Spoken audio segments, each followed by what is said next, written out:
Buenas tardes, vamos a dar continuidad a estas charlas tan importantes.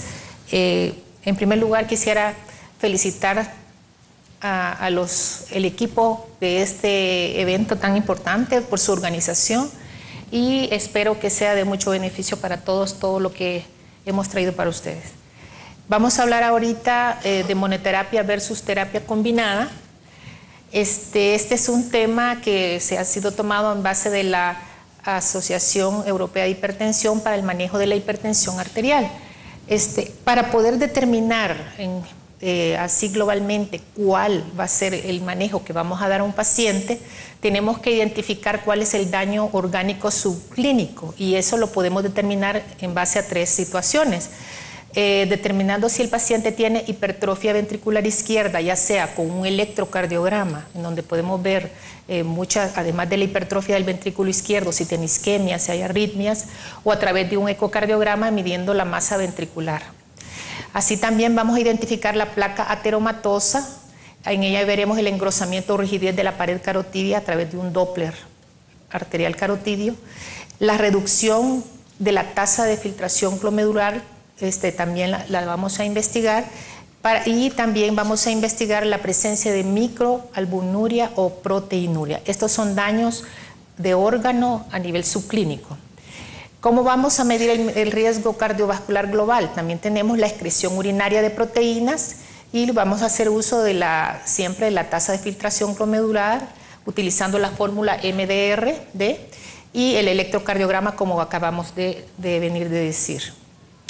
¿Cómo vamos a iniciar este tratamiento? Pues los pacientes con hipertensión grado 1, aquella que va de 140, 150, 90, 99, con riesgo cardiovascular moderado, vamos a iniciar tratamiento farmacológico después de un periodo adecuado de cambios de estilo de vida enérgico, ¿verdad? Pacientes con hipertensión grado 1 con riesgo cardiovascular alto y aquellos con hipertensión grado 2 o 3 se iniciará tratamiento farmacológico inmediatamente.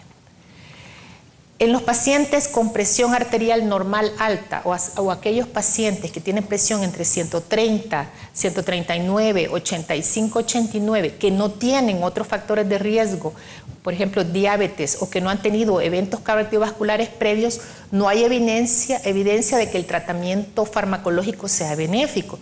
Pero sí, estos pacientes tenemos que manejarlos con manejo de cambio de estilo de vida para evitar que lleguen a elevar sus cifras de presión arterial y que nos puedan causar daño al órgano blanco. Vamos a iniciar el tratamiento farmacológico en pacientes diabéticos con presión arterial normal alta que ya tengan lesión orgánica subclínica, ya sea micro o proteinuria. En estos pacientes vamos a iniciar terapia. Es recomendable iniciar tratamiento tempranamente para evitar que el paciente llegue a tener lesión de órgano blanco y para que los niveles de presión arterial no se lleguen a elevar y después nos cueste mucho más llegar a las cifras de normalidad.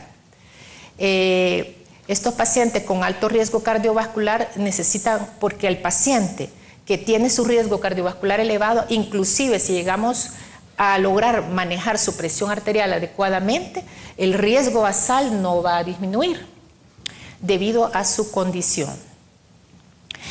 Así, los expertos de la OMS y la Sociedad Internacional de Hipertensión recomiendan que aquellos pacientes cuya presión arterial es persistentemente mayor de 150/95 o aquellos en que las cifras sean de 140/90 y 150/95 siempre deben ser tratados únicamente si tienen otro factor de riesgo asociado, como les explicaba, daño a órgano blanco, riñón, corazón, cerebro, retina.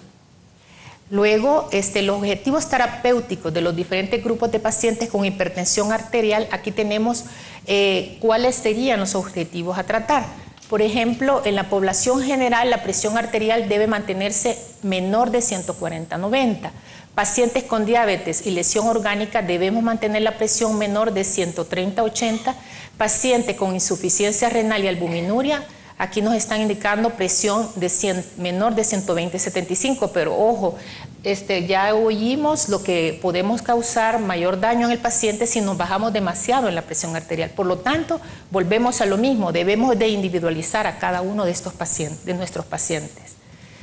La reducción de la presión arterial a menor de 140/90 en todos los pacientes con hipertensión es la meta, no importa el nivel de riesgo, tenemos que tener una presión arterial abajo de ella.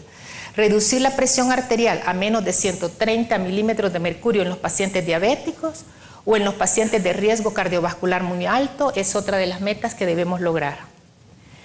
Hay una reducción progresiva de los eventos cardiovasculares al reducir la presión arterial sistólica hasta 120 y la presión diastólica hasta 75. Aquí también tenemos que tener mucho cuidado. Si tenemos un paciente con cardiopatía isquémica o con problemas isquémicos en general, si bajamos demasiado la presión arterial podemos provocar severos problemas a nivel cerebral, por ejemplo, podemos provocar un stroke por la hipotensión que podemos llegar a propiciar en este paciente. Por lo tanto, tenemos que tener mucho cuidado en el manejo. Todos los pacientes hipertensos con la presión arterial alta debe reducirse de 130 a 139/80, de 80/85 hasta los menores valores de estos rangos. O sea, nuestra meta es mantener una presión normal alta y ahí si el paciente lo tolera y no hay contraindicación abajo de eso. Aquí tenemos, esto ya lo explicaron otros compañeros, pero vamos a hablar acá de qué vamos a hacer de acuerdo a la clasificación de la presión arterial. Si la presión arterial, el paciente lo clasificamos como prehipertenso, definitivamente vamos a fomentar cambios en el estilo de vida. No están indicados en este momento si el paciente no tiene factores de riesgo elevados o serios y en los casos en que ya tenemos estadio 1, siempre vamos a ayudar al que el paciente siga sus estilos de vida para poder bajar la presión y aquí vamos a iniciar terapia mandatoria ya sea con diuréticos tipo tiazida, considérase con inhibidores de la ECA, ARA2, beta bloqueadores, calcio antagonista o sus combinaciones. Pacientes con estadio 2, siempre modificación de estado de estilo de vida, combinaciones de 2 medicamentos para la mayoría, usualmente diuréticos tipo tiazidas y ECA, ARA2, beta bloqueadores o calcio antagonista, y utilizar los medicamentos para indicaciones mandatorias de los que como estos que están acá mencionados. O sea, el paciente en estadio 2 tenemos que iniciar inmediatamente y en estadio 1 terapia farmacológica. Bueno, aquí tenemos la estratificación del riesgo para establecer un pronóstico. Realmente nosotros tenemos que ser flexibles en cuanto a cómo vamos a clasificar a nuestro paciente, pero tenemos que tomar en cuenta de que la presión arterial normal alta, dependiendo de los factores de riesgo en el cual el paciente se encuentre.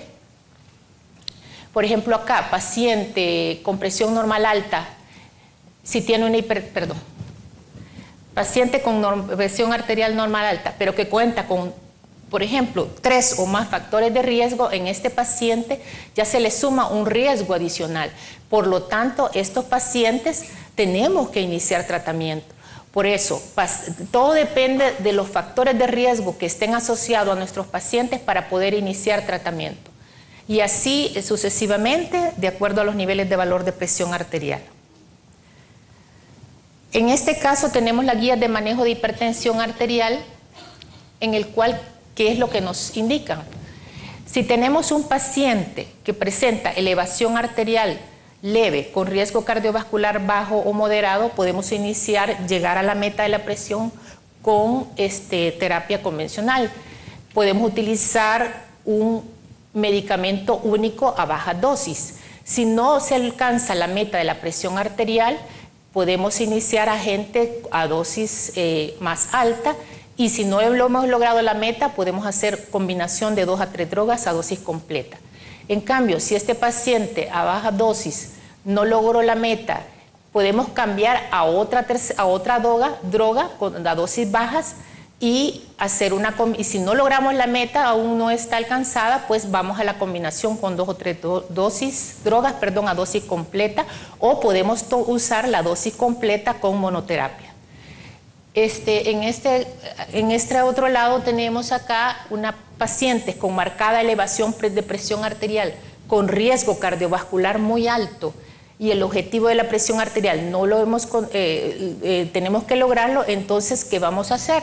Iniciamos combinación de 2 drogas a dosis bajas. Si no hemos alcanzado la meta, vamos a dar una combinación de estas dosis de drogas a dosis alta y podemos, si no lo logramos aún, podemos adicionar una tercera droga a dosis bajas. Y si aún así no logramos nuestra meta, vamos con una combinación de 2 o 3 drogas a dosis completa. Aquí tenemos esta diapositiva en la cual podemos ver las diferentes combinaciones que podemos utilizar, en las cuales las líneas gruesas nos indican las formas convencionales como podemos manejar estos pacientes con las diferentes clases terapéuticas de medicamentos, y las líneas punteadas en las cuales también se sugiere que pueden utilizarse con de unas nuevas combinaciones. Aquí tenemos diuréticos tiacídicos, tenemos los beta bloqueadores, alfa bloqueadores, inhibidores de la ECA, calcio antagonistas y antagonistas de receptores de angiotensina.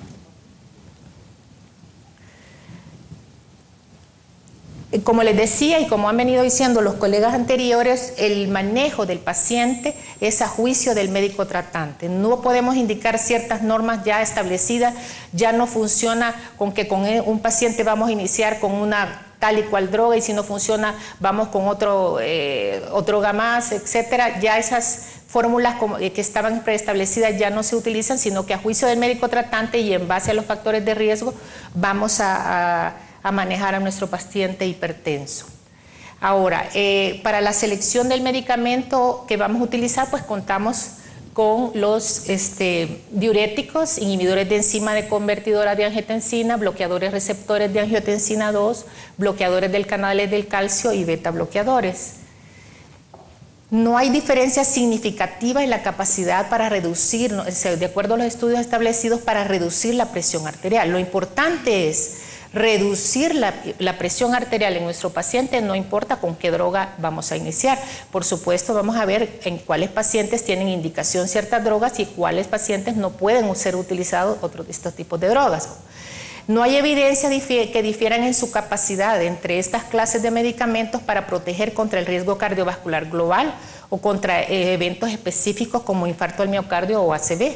Pero es necesario, por eso es necesario que tengamos un buen pool de medicamentos para poder iniciar la terapia medicamentosa en nuestro paciente, porque hay pacientes que no nos van a tolerar ciertas drogas o van a tener efectos adversos en este tipo de pacientes. Tenemos que individualizar la terapia. Los medicamentos que inhiben directamente la renina son la única nueva clase de antihipertensivos disponibles ahora de uso clínico, como son el alisquirem. Y la protección cardiovascular depende de la reducción arterial en sí que se logre hacer. Cualquiera de estas clases es adecuada para iniciar el tratamiento y mantener el tratamiento, ya sea como monoterapia o como con terapia combinada. Y cada uno tiene sus contraindicaciones y sus efectos favorables. Así que para seleccionar un antihipertensivo tenemos que tener la experiencia de este paciente, si ha ido con este o con otros pacientes, por supuesto, ¿verdad? Previo, antes de iniciar, en base a nuestro juicio clínico, el efecto de estos fármacos sobre el riesgo que hacen a nivel del cardiovascular, si hay presencia o no de lesión orgánica subclínica y la posibilidad que tengan estas drogas con otras, porque muchas veces nuestros pacientes son polimedicados debido a que no solo son hipertensos, sino que son diabéticos, adolecen de dislipidemias, etc. Entonces tenemos que ver con la posibilidad que puedan tener con otras drogas. También tenemos que tomar en cuenta el coste económico. Muchas veces si nosotros vamos a tener que utilizar 3 medicamentos y resulta muy económicamente difícil para el paciente, estamos ahora ya con terapias múltiples en una sola tableta que nos vienen a disminuir los costos. Tenemos que tomar en cuenta, como les decía, los efectos secundarios y el efecto de la hipotensión que se mantenga o se mantiene la normotensión durante 24 horas. La monoterapia solo permite alcanzar muchas veces el objetivo en pacientes hipertensos de leves, ¿verdad? Muchas veces leves a moderados, pero no en los pacientes severos o con factores de riesgo muy importantes. Entonces, muchas veces no vamos a iniciar solo con monoterapia, podemos iniciar de entrada con una terapia combinada para poder controlar la presión arterial al objetivo que nosotros deseamos. Aumentar la reducción de la presión arterial es mucho más importante que duplicar la dosis de un agente. El tratamiento inicial, pues entonces, como les decía, puede utilizarse en monoterapia o en combinación, iniciando a dosis bajas y vamos titulando a manera de poder llegar al nivel, el objetivo que nosotros deseamos. Y la monoterapia inicial se puede utilizar en pacientes con hipertensión leve y con riesgo total cardiovascular bajo o moderado. La combinación de 2 medicamentos ofrece ventajas al inicio del tratamiento, especialmente en los pacientes con alto riesgo cardiovascular, y las combinaciones fijas de 2 fármacos en una sola tableta simplifican el régimen, el paciente es más fiel a su terapia, muchas veces el costo es menor en la mayor parte de las veces y favorece el cumplimiento porque no nos permite que el paciente pueda estar tomándose su dosis diaria que múltiples dosis en el día. Un minuto. Cuando no se logra, cuando no se logra el control de la presión arterial con 2 fármacos, entonces vamos a entrar ya con 3 o más fármacos. Los hipertensos no complicados y ancianos, el tratamiento debe iniciarse de igual manera que en los pacientes jóvenes, por supuesto titulando los niveles de presión arterial y sobre todo vigilando la función renal. La reducción de los eventos clínicos se puede lograr con estas diferentes combinaciones de medicamentos, como les mencionaba antes, y la combinación de diurético y beta bloqueador favorece puede inducir a favorecer el desarrollo de diabetes. Por lo tanto, sujetos que estén predispuestos a desarrollar diabetes mellitus, evitarlo. Un BRAS con un IECA puede tener potencialización de sus efectos, pero es discutible porque en muchos casos puede ser efectos negativos más que los efectos positivos. El 15 a 20% de los pacientes no puede lograr el control de la presión arterial aún utilizando terapia combinada. Y cuando se requieren medicamentos, la combinación más racional es un BRAS, un bloqueador de los canales de calcio y un diurético a dosis eficaces. Entre otros antihipertensivos que tenemos están los agentes activadores de los canales de potasio, agentes relacionados con la serotonina, agonistas de dopamina, inhibidores de renina, imidazolinas, inhibidores de endopeptidasas neutras, antagonistas de los receptores de endotelina. Todos estos, pues muchos están en estudios de investigación, todavía no tenemos nada establecido. ¿Cuál es el antihipertensivo ideal? Pues el que sea una dosis única diaria, que tenga una relación valle-pico mayor o igual de 50, que no dure 24 horas su efecto, que dé un cubrimiento en el caso que el paciente olvide una dosis, con menos efectos secundarios, que evite la variabilidad de la presión arterial, que conserve el ritmo circadiano y que pueda haber combinación de medicamentos en una sola tableta. Muchas gracias.